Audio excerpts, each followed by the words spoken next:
tell us a little bit about, you guys are wrapping up the season. Tell us a little bit about what's going to happen this season and sort of what we can look forward to. There is a big evolution of everybody's character in this season. Obviously, when you're doing the first 10, you're kind of laying the groundwork, and in the second 10, we've really had a chance to explore those relationships deeper.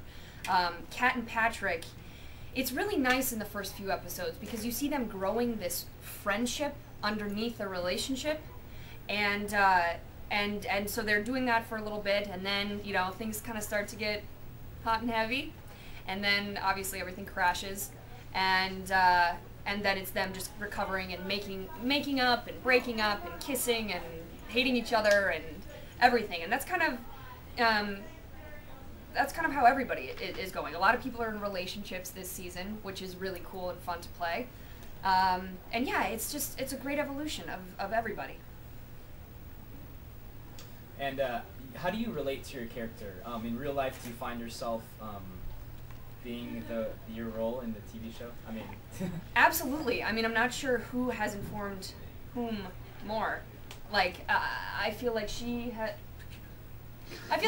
given me as much as I've given her, and you know, she is very much an independent.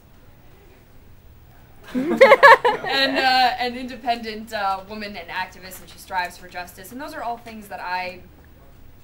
Those are all things that I really focus. Stay focused.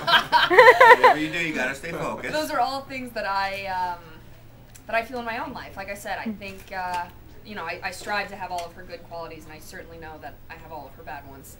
You know, she always has the purest intention, but she is very selfish.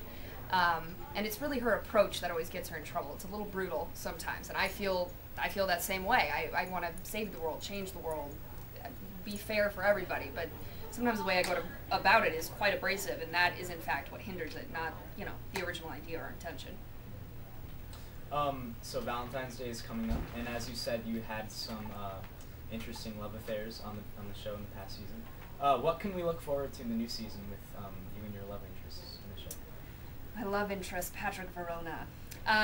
Well, like I said, they are really trying to grow a friendship and get to know each other underneath this sort of tense anti-relationship that they have. You know, you see Patrick asking her for help, like asking her for things that he needs, which is something we never see him do, and we see her kind of letting him in, softening. It's not always a sparring match between them. You know, it's starting to become real for them. They're starting to deal with problems, everyday problems and issues, and even bigger than that. So it's wonderful. They're really gaining a great respect for one another, and yeah, they're actually saying more to each other than just like little quips, little one-liners. So it's been really great to be able to get into that. Now here, you know, like when the show started out, everyone thought maybe Bianca and Cameron would be hooking up, and now they're not. Did you really think that you were going to hook up with Patrick, or did you think maybe they would give you someone else in the mix? I don't know, man. I mean, I really think I always expected to be hooked up with him or in some kind of tangled relationship with him at some point, only because they're such, I mean, their souls see the counterpart in one another. I mean, they really, they're perfect for each other. They're literally perfect for each other. They love to hate each other. And so I just think with tension like that, you can't get away from it. You have to either resolve it or deal with it at some point, which we're doing in this season. What else do you have? Like, what type of trouble does your character get into this season? Oh, goodness. What type of trouble does she get in? Oh, well, and as you know, we left off in episode 10 with Patrick and Kat riding off together on the motorcycle. Well, we pick up right back from there. So obviously she has to deal with her school consequences, the consequences with her dad.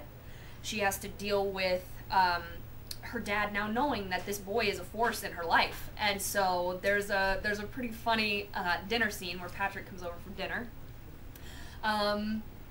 There's this new kid in school. She decides to run for student council this year. And so she's dealing with a lot of things that are important to her. Like she tries to invoke this thing, Meatless Mondays. She meets this guy in student council who sort of just pushes her buttons. She's dealing with him, and then all of the sister stuff, you know, constantly dealing with how opposite her sister is, and trying to, you know, they both really try to bring each other to the middle.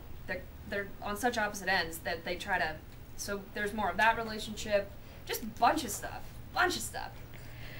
Just back to Patrick for a quick. How hard was it filming today's scene? Not difficult at all, actually. In all sincerity, Ethan is a wonderful actor, and he's always very present with me in the scene, which makes it a lot easier, because it is very nerve-wracking, you know, when you think about the circumstances in which you're doing all of this. But literally, if you can just lock into somebody, lock into their eyes, everything else melts away.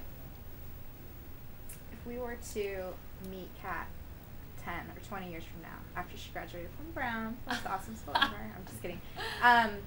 Where do you think we would see her?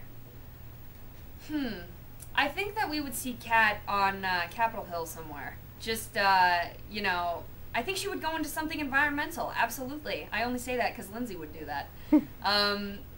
You know, she will always be fighting for something. Always be fighting for justice.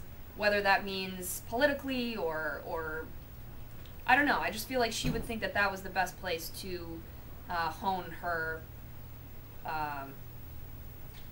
you know, her knowledge and her skills and her passion. I think that would be the best place for that.